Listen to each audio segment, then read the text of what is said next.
Good morning class 6। देखिए बच्चों, इससे प्रीवियस क्लास में हिस्ट्री में हमने एक चैप्टर स्टार्ट किया था, ठीक है, chapter 1 when where and how. ठीक है, तो ये चैप्टर हमने स्टार्ट किया था और इस चैप्टर में हमने जो टाइमलाइन है उसके द्वारा हमने समझने का प्रयास किया, ठीक है, कि हिस्ट्री क्या होती है और लोगों का रहन सहन किस प्रकार का था। इसके अलावा हमने जो स्टडी ऑफ हिस्ट्री है, जो व्हाट इज़ हिस्ट्री, इसकी डेफिनेशन भी देखी थी हमने, ठीक है। स्टडी ऑफ पास्ट बोला जाता है हिस्ट्री को। हिस्ट्री के सब कैटेगरीज हमने देखी, कितने कैटेगरी में बांटा जाता है इसको। तो इससे प्रीवियस क्लास में हम इम्पोर्टेंस ऑफ हिस्ट्री जो टॉपिक है इसे क्लियर कर रहे थे, ठीक है, यानी कि इतिहास का महत्व, ठीक है। तो इस टॉपिक को हम आगे कंटिन्यू करते हैं। Our knowledge of prehistory is based on archaeological sources such as artefact, bones, tools, weapons and cave shelters. अब देखिए, जो हमारा जो ज्ञान है प्री हिस्ट्री का, यानी कि प्री हिस्ट्री में क्या है, कोई भी रिटन हमारे पास मटेरियल नहीं था। हिस्ट्री में आपके पास जो रिटन मटेरियल उपलब्ध है, लेकिन प्री हिस्ट्री में कोई रिटन मटेरियल उपलब्ध नहीं था। तो हम जो है नॉलेज कैसे लेते थे, कैसे ज्ञान प्राप्त करते थे? तो आर्कियोलॉजिकल सोर्सेज यानी कि जो पुरातात्विक स्रोत होते हैं, ठीक है, जैसे कि जो खुदाई के दौरान जो भी चीज़ें मिलती हैं उनका जो अध्ययन किया जाता है, उसके बाद में हमें प्री हिस्ट्री के बारे में जानकारी मिल पाती है, ठीक है। अब इन स्रोतों में क्या क्या चीज़ें आ जाती हैं आर्कियोलॉजिकल सोर्सेज में, जैसे कि artefact, bones, tools, weapons and cave shelters. अब देखिए, ये टूल्स तो आपको पता ही है, जो जैसे कि घरेलू काम में जिनका यूज़ लिया जाता है, जैसे कुल्हाड़ी हो गया या फिर नाइफ हो गया, चाकू हो गया, है ना। तो अलग अलग तरीके से उनका यूज़ किया जाता है टूल्स का। और वेपन्स यानी कि हथियारों का भी यूज़ करते थे वो लोग। तो ये सभी चीज़ें, और केव शेल्टर्स, तो ये सभी चीज़ें कहाँ से मिली हैं उनको? खुदाई के दौरान मिली हैं। देखिए, आर्टिफैक्ट होता क्या है? आर्टिफैक्ट आप नीचे देख सकते हैं पेज नंबर 2 पर बॉटम में। Artefact human made object like tools, ornament, pottery etcetera found at an archaeological site. अब देखिए, इंसानों के द्वारा जो ऑब्जेक्ट बनाए जाते हैं, जैसे कि टूल्स हैं, ऑर्नामेंट हैं, आभूषण बोला जाता है ऑर्नामेंट को, पोट्री यानी कि जो बर्तन होते हैं, इन सभी चीज़ों को इंसानों के द्वारा बनाया जाता है। तो इन सभी चीज़ों को हम क्या बोलते हैं? आर्टिफैक्ट बोलते हैं, ठीक है। और ये सब हमें कहाँ से प्राप्त होते हैं? ये जो भी पुरातात्विक साइट होती हैं जिनको खुदाई के दौरान प्राप्त किया जाता है, ठीक है। The period for which we have written records is known as history. देखिए, अब वो समय जिसमें हमें रिटन रिकॉर्ड जो है मिलते हैं, तो उसको हम किस नाम से जानते हैं? हिस्ट्री बोलते हैं उसको। Early writings were done on rocks, pillars, palm leaves, copper plate and on the bark of birch tree. अब देखिए, पहले की जो राइटिंग जो होती थी, जहाँ पर लिखा जाता था, आज के टाइम में तो हम लोग लिखने के लिए क्या करते हैं? नोटबुक्स हैं, कॉपीज़ हैं हमारे पास, तो उसमें हम लिख देते हैं। लेकिन पहले लोग क्या करते थे? पहले पत्थरों पर लोग लिखते थे, पिलर्स पर लिखते थे, खंबे जो होते हैं, पाम लीव्स हैं, ताम्रपत्र, कॉपर प्लेट, और एक ट्री होता है बर्च ट्री, उसकी बार्क यानी कि उसकी छाल पर लोग लिखने का कार्य करते थे। तो जो रिटन रिकॉर्ड जहाँ जिस समय से हमें मिलना शुरू हुए, उसको हम किस नाम से जानते हैं? हिस्ट्री के नाम से जानते हैं। The period for which we have written records is known as history, ठीक है। वो समय जिसमें हमें रिटन रिकॉर्ड प्राप्त हुए उसे हम हिस्ट्री के नाम से जानते हैं। The transition period between pre history and history is called proto history. देखिए, जो प्री हिस्ट्री और हिस्ट्री के बीच का जो समय होता है उसको प्रोटो हिस्ट्री के नाम से जाना जाता है, ठीक है। चलिए, significance of dates in history देख लेते हैं, यानी कि इतिहास में जो डेट्स होती हैं उनके बारे में देख लेते हैं यहाँ पर। इससे पहले हम इन्फो टेबल को देख लेते हैं। नाउ BCE, BCE की फुल फॉर्म क्या होती है? बिफोर कॉमन एरा, ठीक है। Is use instead of BC। ठीक है, BC की जगह पर इसको यूज किया था, BCE को। ओके, बिफोर कॉमन एरा बोला जाता है इसको। While AD is now refer to as CE और कॉमन एरा। AD को किस नाम से जाना जाता है? CE, मतलब कॉमन एरा बोला जाता है इसको। ठीक है, द टर्म CIRCA और CA in short is used when the date of an event is not known for sure.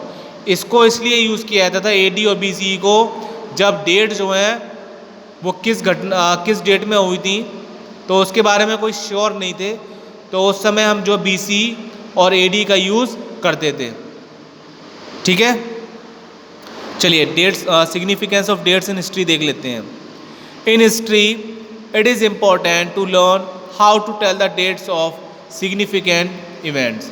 अब देखिए, अगर इतिहास में अगर बात की जाए तो ये बहुत महत्वपूर्ण होता है कि जो डेट्स होती हैं बहुत ही इम्पोर्टेंट होती हैं, क्योंकि डेट के माध्यम से ही हम उस घटना के बारे में पता कर पाते हैं।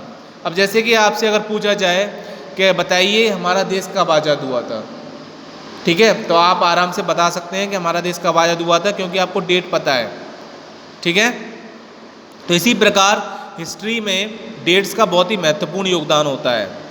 Therefore historians generally count the years forward और backward from the birth year of Jesus Christ. इसीलिए इतिहासकारों ने सामान्यतः क्या किया, ईयर्स को फॉरवर्ड और बैकवर्ड, फॉरवर्ड मतलब इसको फॉरवर्ड बोला जाएगा और बैकवर्ड, तो इसके जो इन्होंने birth year of Jesus Christ, यानी कि जीसस क्राइस्ट का जब बर्थ ईयर है उसके बैकवर्ड और फॉरवर्ड में उन्होंने डेट्स को काउंट करना शुरू कर, ईयर्स को काउंट करना शुरू कर दिया। The period before the birth of Christ is known as BC, यानी कि वो समय जो कि जीसस क्राइस्ट से बर्थ का पहले का है उसको BC बोला जाता है, बिफोर कॉमन एरा। अब इसे BCE बोला जाता है, यानी कि बिफोर कॉमन एरा बोलते हैं इसको। ठीक है, and the period after the birth of Christ, यानी कि जो जीसस क्राइस्ट के बर्थ के बाद का समय है उसको किस नाम से जानते हैं हम? AD बोलते हैं। और AD को अब किस नाम से जाना जाता है? CE के नाम से जाना जाता है, कॉमन एरा। तो बिफोर बर्थ की अगर बात की जाए तो BCE, बिफोर कॉमन एरा, और आफ्टर द बर्थ बोलते हैं कॉमन एरा। ठीक है, यहाँ आप देख सकते हैं इधर, ये देखिए 1 CE, तो BC क्या हो गया? बिफोर कॉमन एरा, मतलब बिफोर बर्थ, जीसस ईयर के बर्थ से पहले। 1 BCE, 2 BCE, 3 BCE, 4 BCE, 4 before common era. ठीक है, और ये बर्थ के बाद का है, तो बर्थ के बाद का क्या हो जाएगा? CE, यानी कि common era. 1 common era, 2 common era, 3 common era, 4 common era. ठीक है, इधर देखिए अब 4 BCE comes before 1 BCE and 4 CE comes after 1 CE।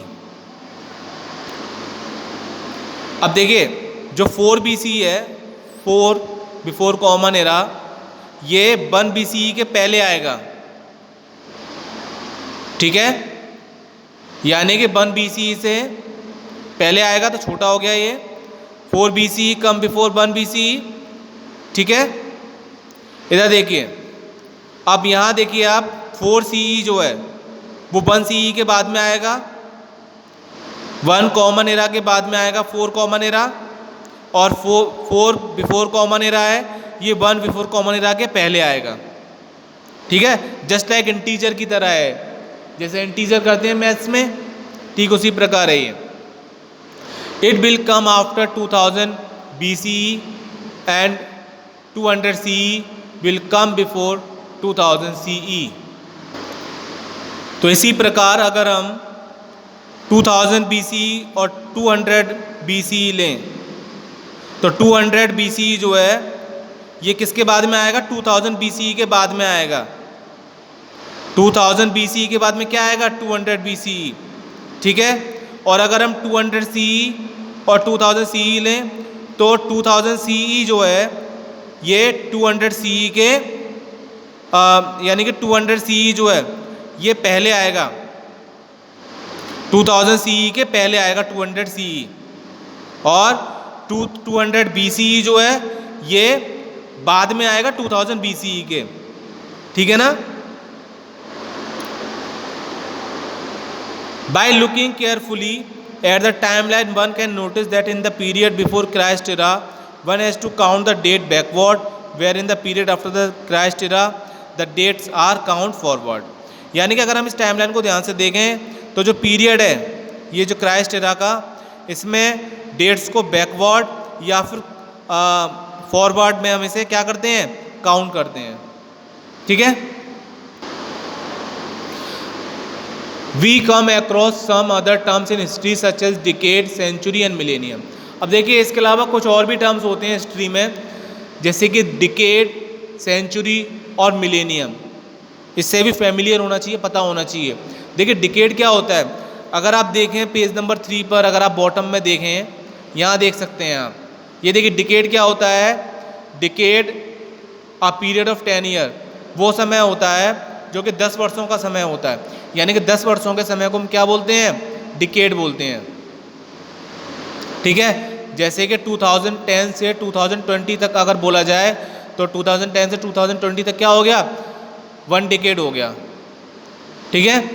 Century, century क्या होता है, वो समय होता है जो कि 100 ईयर्स का होता है, 100 वर्षों का जो समय होता है उसको सेंचुरी बोला जाता है, ठीक है। मिलेनियम क्या होता है, millennium a period of 1000 year, यानी कि 1000 वर्षों का जो समय होता है उसे मिलेनियम के नाम से जाना जाता है, ठीक है। चलिए आज की क्लास को हम इसी टॉपिक के साथ फिनिश करते हैं, और जो नेक्स्ट क्लास होगी इसमें हम ज्योग्राफिकल टाइम फ्रेम से स्टार्टिंग करेंगे, ओके।